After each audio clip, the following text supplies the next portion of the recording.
Unleash the power of knowledge and connect with the heartbeat of the African diaspora. Download our African Diaspora News Channel app now on Google Play and Apple App Store. Stay informed with authentic and diverse perspectives, breaking news, and cultural insights. Immerse yourself in a community that celebrates unity, resilience, and progress. Experience the vibrancy of the diaspora at your fingertips. Don't miss out. Empower your perspective today. Search African Diaspora News Channel and join the conversation. Hello, African Diaspora News family. My name is Reneilwe Morema, and I am your host right here on the African Diaspora News Channel. I'm reporting live from Johannesburg, South Africa. Remember, in my previous segment, I spoke about the new land expropriation bill being signed and implemented by South African President Cyril Ramaphosa. This bill allows land seizures by the state without compensation. It replaces the Pre-Democratic Expropriation Act of 1975, which placed an obligation on the state to pay owners it wanted to take land from. So this 1975 land expropriation bill means that if the state wanted land to build houses for black people living in disadvantaged areas, then the state will have to beg, plead, and pay the white owners for their land that they hardly use, that was inherited from their racist grandparents.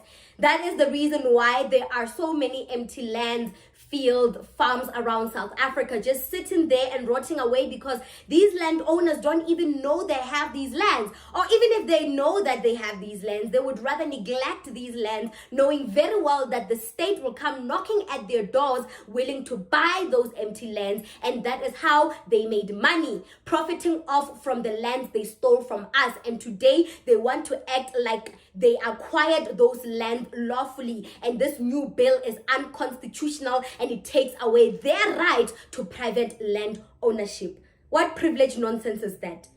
Every white person right now in South Africa has their panties in a bunch. Everybody is panicking. And what do? What they always do best: spread false propaganda. The Afriforum, an organization that protects and promotes the rights of the white Afrikaner people and also owns more than 70% of land in South Africa, called Donald Trump's lapdog Elon Musk and told him, oh, land in South Africa is being confiscated Zimbabwe style. We are being oppressed in our own homes. Help!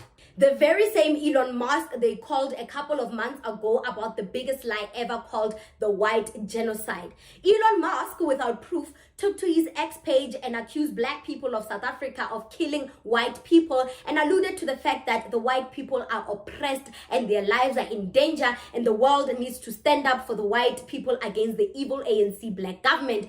And when that did not spark outrage or get the response he hoped for, he waited for the government of Trump so he can really go in on the ANC government. This whole ordeal got me thinking, why is Elon Musk so hell-bent in punishing the black government?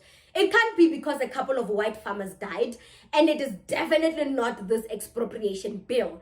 A man like Elon Musk is driven by greed.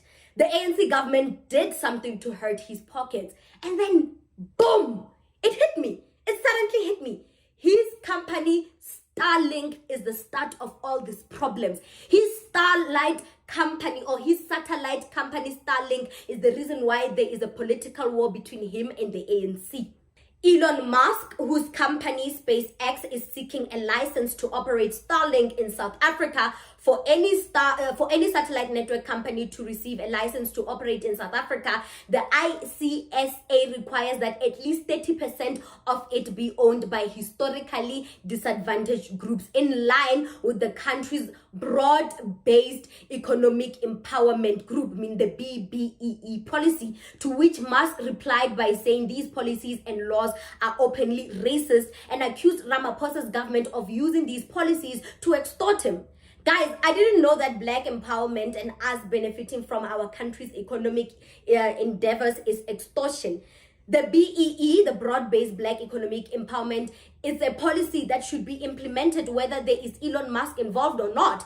It must not be a policy for certain people and a policy for other people. Whatever Elon Musk wants to come and do here in South Africa, they must make sure there is a participation of the previously disadvantaged people. Black people must participate in that transaction. It is a law, it is a policy that's been running for years now.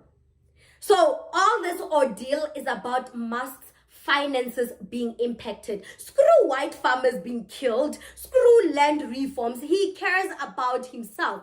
I mean, if you can abandon your father here in South Africa to live in a poor life, a shambled life, while you are a multi-billionaire, have multiple children that you hardly see or attend their baseball matches or school concerts, it makes you a horrible person. I said it. Elon Musk is a terrible person. Anyway, Musk is still hurt about Starlink unable to be licensed in South Africa. So what does he do? He runs to his mommy, Donald Trump, on some BS story about white people in South Africa living painfully in their own homes. The state is even taking land from them. They are being abused by this black evil government. America and the West needs to save them. Punish them, mommy Trump. Sanction South Africa. Derail this land reform, mommy. Do it for me and Starlink. And what does Donald Trump do? He goes on his personal publishing platforms and spread lies about land being confiscated from white South Africa. I mean from white farmers in South Africa.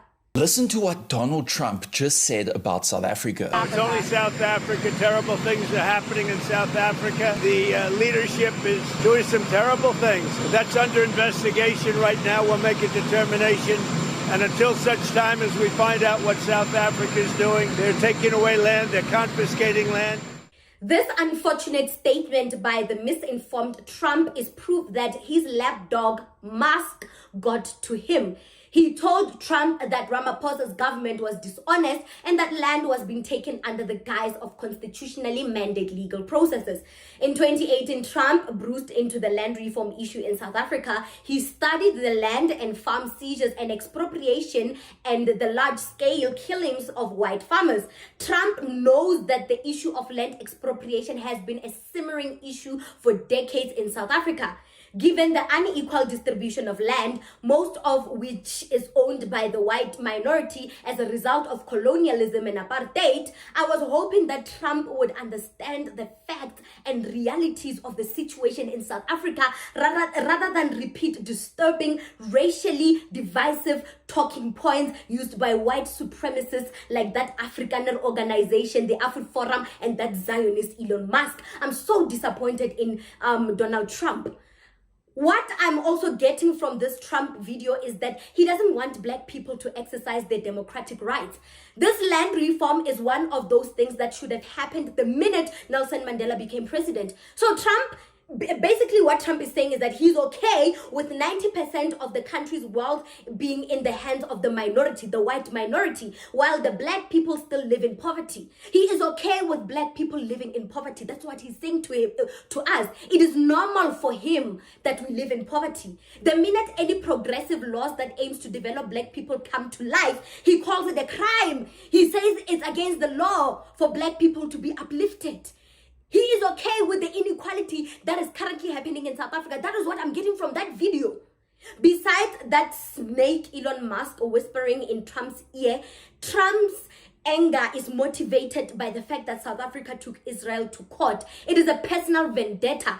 Cutting US aid and funding programs is just him lashing out.